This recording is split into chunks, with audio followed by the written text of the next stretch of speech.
Sir, আমাকে চিনতে পেরেছেন? হঠাৎ কাঁপা গলায় এই প্রশ্নটি শুনে বৃদ্ধ শিক্ষক থেমে গেলেন। চোখে চশমা, হাতে ছড়ি, ধীর কণ্ঠে বললেন, না বাবা, আমি তোমাকে চিনতে পারিনি। তুমি কে? আমি একসময় আপনার ছাত্র ছিলাম স্যার।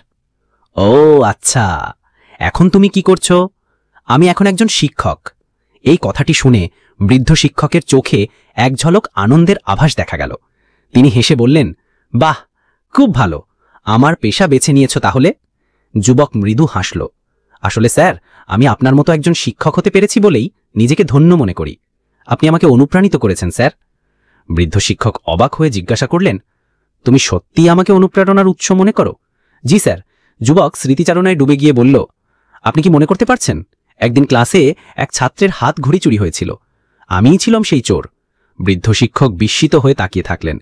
যুবক বলতে লাগল, ঘড়িটি এত সুন্দর ছিল যে আমি লোভ সামলাতে পারিনি। তারপর আপনি যখন অভিযোগ শুনলেন, আপনি আমাদের চোখ বন্ধ করতে বলেছিলেন। তারপর আপনি সবার পকেট ও ব্যাগ চেক করলেন, চুপচাপ, সম্মান রক্ষা করে। আমার পকেট থেকে ঘড়ি উদ্ধার করার পরও আপনি কিছু বলেননি, বরং সকলের সম্মান অটুট রেখে বলেছিলেন, ঘড়ি পাওয়া গেছে, সবাই চোখ খুলতে পারো। সেই দিন আপনি আমাকে অপমান করেননি।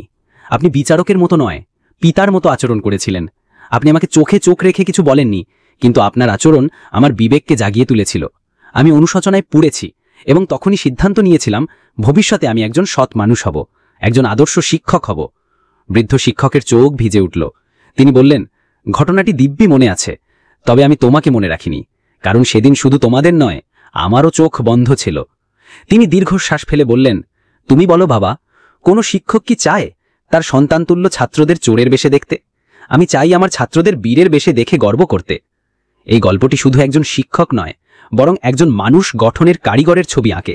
শিক্ষক যদি শুধুই পাঠ না দিয়ে হৃদয় দিয়ে পরিচালনা করেন, তবে এমনই একজন ছাত্র জন্ম নেয় যে ভুল করে কিন্তু ফিরে আসে, গড়ে তোলে নতুন ভবিষ্যৎ।